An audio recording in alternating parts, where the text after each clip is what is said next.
जर पुणे मुंबई सारख्या शहरांमध्ये कॉर्पोरेट ऑफिसमध्ये नोकरी करत असाल तर तुमच्या आजूबाजूला एखादं ऑफिस अफेअर सुरू असलेलं तुम्ही नक्कीच पाहाल किंवा ऐकत असाल। आजकाल कॉर्पोरेट जगात ही गोष्ट दुर्मिळ राहिलेली नाही।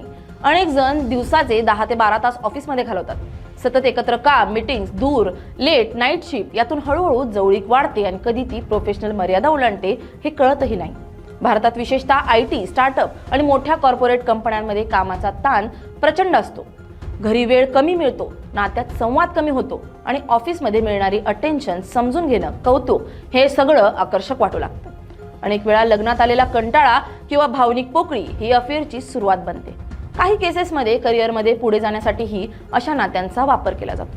तरीही अफेअर समजल्यावरही अनेक लग्न टिकून राहतात। मुलं, समाजाची भीती, आर्थिक जबाबदाऱ्या यामुळे लोक घटस्फोट टाळतात। काही जण डोळे झाक करतात, काही समजूत काढतात, तर काही फक्त निभावून नेत राहतात। पण ऑफिस अफेअरचा फटका करिअरलाही बसू शकतो। नोकरी जाणं, HR चौकशी, बदनामी, कायदेशीर अडचणी हे सगळं होऊ शकतं। म्हणजे एक चुकीचा निर्णय आयुष्य आणि करिअर दोन्ही धोक्यात टाकू शकतो।